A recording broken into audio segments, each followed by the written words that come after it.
television news and saw this odd guy with little hands, and he was like raving. Come on, Donald, this is ridiculous. This is nuts. This is insane. Because what he's been saying is really totally crazy, ridiculous stuff that he shouldn't be even.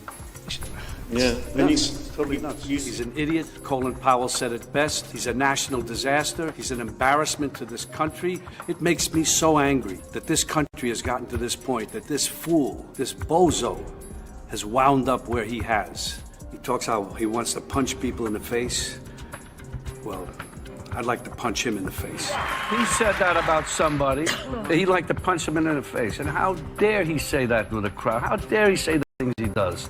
Robert De Niro just unleashed another anti-Trump rant, and shocker, people are losing it. The Oscar winner has roasted Trump harder than a Thanksgiving turkey for years, but this time the fire is raging. What did he say? Who's furious? And is Trump drafting in all caps comeback? Buckle up, because this Hollywood versus mega saga is getting wild. Stupid. Stupid. Silly. It's not necessary? No. It's just as everybody says, it's just the Trump with his big ego saying, I want a wall. And he's going to be obstinate until he gets, it's all stupid. It's all stupid stuff. What's the matter with him? That's a good question. What's the matter? Well, we have to get rid of it. But before we continue, we would love for you to hit that subscribe button if you love this video. Just did that. We appreciate you. Now let's head back to the video. When it comes to Donald Trump, Robert De Niro doesn't just speak his mind, he unloads like a Hollywood action scene. No filter, no hesitation, and definitely no apologies. If celebrity roasting were a sport, Robert De Niro wouldn't just have the gold, he'd own the entire podium, giving acceptance speeches while still throwing punches at Trump. I hate bullies, thugs who use their strength to push other people around. They think they can achieve power and hang on to it by intimidating others. Sadly, sometimes it works, but most of the time it doesn't. And now we have Trump. He's all that, about intimidation, retribution. He's going to prosecute. He's going to send you to jail for having an abortion. He's going to take your Medicare and Social Security away. He's going to deport you. He's going to send the military after you if you defy him. You know what this shit works on? The MAGA politicians who are afraid of losing their power. They're so afraid of him, he's got them kissing his ass. And now they're trying to intimidate us. We will not allow that, not even for a minute, not even for a second. We need to show them our power and vote them all out, every one of them.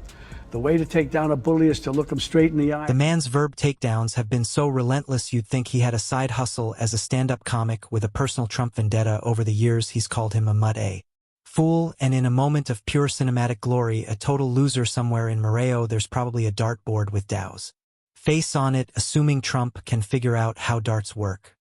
Give him a chance. Why won't you give the president a chance, Robert De Niro? No, you're right. That's what I said right after he was elected. Give him a chance. I give everybody the benefit of the doubt.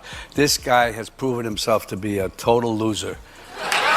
De Niro didn't just wake up one morning and decide to go full rage mode. It's been simmering for years like a slow-burn Scorsese thriller where you know something explosive is coming, but you just don't know when. Back in 2016, when Trump was still just a reality TV star moonlighting as a politician, De Niro had already launched his first attack, calling him blatantly stupid and even saying he'd love to punch him in the face. Let's be real, that clip is probably someone's lock screen. Then Trump actually won, and instead of calming down, De Niro doubled down hard. Boxers in movies. I watched him last night. Truly believe he may be punch drunk. And then he says, at the end, he says, "Wake up, punchy," he says to you.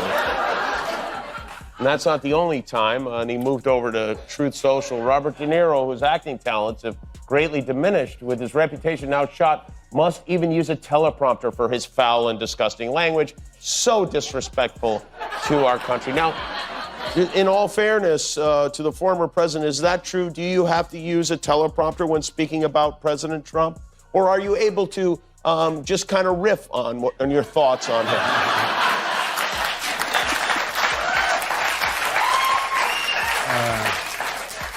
Yeah, he's so stupid. By 2018, he had officially entered his "I don't care, cancel me if you want" phase, walking onto the Tony Award stage like he was about to deliver the most dramatic soliloquy of his career. He instead just declared "shot Trump." No build-up, no monologue, just two words and a mic drop. The crowd exploded in applause like he just hit a buzzer beater in the NBA Finals and somewhere in the Fox News headquarters. Alarms started blaring, the clip went viral, news stations scrambled to censor it, and Twitter became an all-out war zone somewhere. Trump was probably yelling sad at his TV while eating a well-done steak with ketchup. Robert De Niro.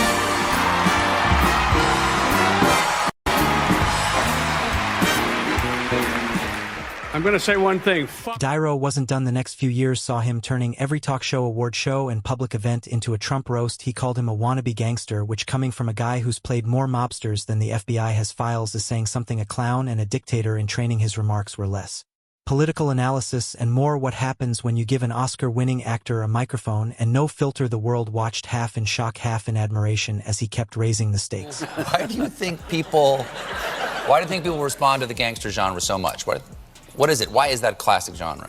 Well, I don't know. You know, it's just that people like the outlaw type thing, except we have a wannabe gangster in the White House now. Yeah. He does.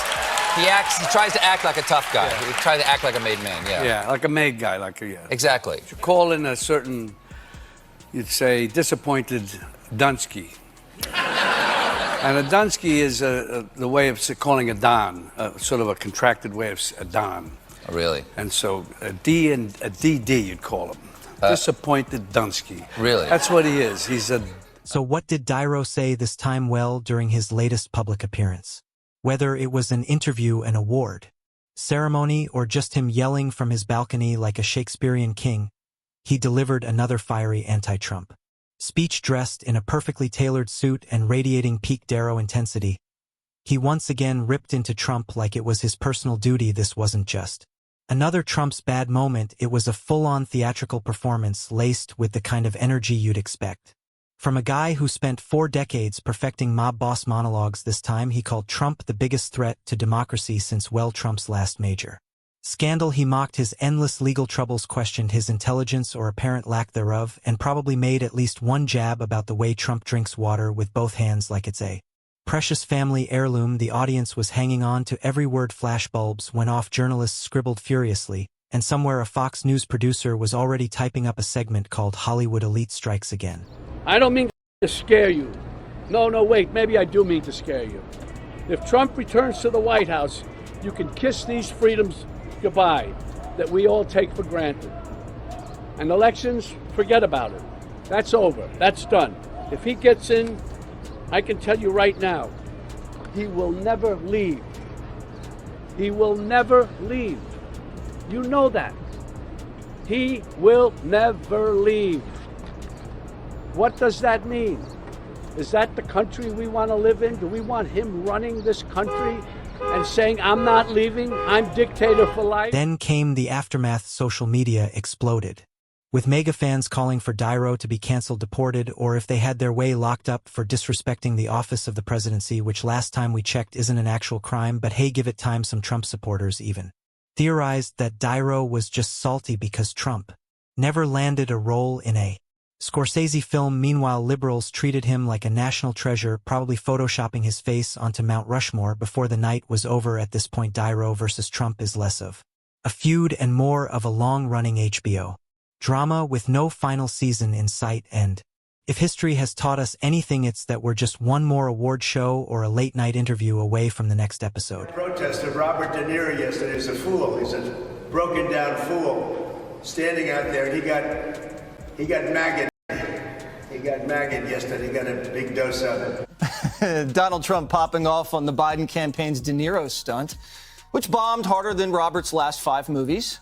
The actor was outside the Trump courthouse, letting his undiagnosed Trump derangement syndrome get the best of him. And even the liberal media was embarrassed. This was a bad idea. This entire thing was not a great idea. Step away from celebrities. I don't think it helps. I think it kind of almost, in a weird way, sometimes backfires. Oh, those liberal Hollywood elites, and they're well-intentioned, and Robert De Niro is well-intentioned, but I think staying away from the court. The internet did what it does best: explode like a soda bottle shaken one too many times. In mere seconds, chaos unfolded. People were tossing around reactions like they were part of a reality TV challenge. The left, they treated it like the most groundbreaking speech since the Gettysburg Address. We need this on a t-shirt. Stat. The right, well, let's just say their reaction was like Someone insulted their grandma's homemade apple pie while kicking over their backyard Trump shrine. Nobody has worse Trump derangement syndrome than Robert De Niro, and this is peak derangement. What an absolute moron. The idea to be bullied at my age by someone like this is not happening. And I think other people are going to have to stand up and just, because it's either that or you're going to find yourself in a situation that's so terrifying. We always hear about people from Eastern Europe, the Jews from other parts of Eastern Europe, from Western Europe, coming over. Look what happened in France with the Nazis and so on. And they come over, and you hear these, and when I was a kid, they'd say, "You don't really appreciate this country. You don't really appreciate what we know from experience." Imagine what those people went through. I'm just starting to see it. As a kid, I said Hitler, it's a nightmare that never would happen. Team Let's Roast This Guy jump straight into action, making memes faster. Then a toddler can say iPad. One tweet shouted, "Give this man another Oscar just for speaking truth," while another praised his Godfather references, photoshopping him into iconic mob scenes like "I tried to get out, but the Trump stuff pulled me." Back in Hollywood, you could practically hear the popcorn popping in unison as celebs rushed to endorse the roast. You'd think Niro was about to start a revolution with his well-timed eyebrow lifts, and if you squinted, it almost looked like a new action movie was in the works. The Niro Chronicles Trump Takedown. Well, Robert, Whoopi, I'm not sure if you ever listen to yourselves, because you're sitting here trying to persuade the public that you can read Trump's inner thoughts while you ignore the results of his actions, which included a better economy, lower taxes, and 4 years of peace around the world, all of which are gone under the current president. So I would say the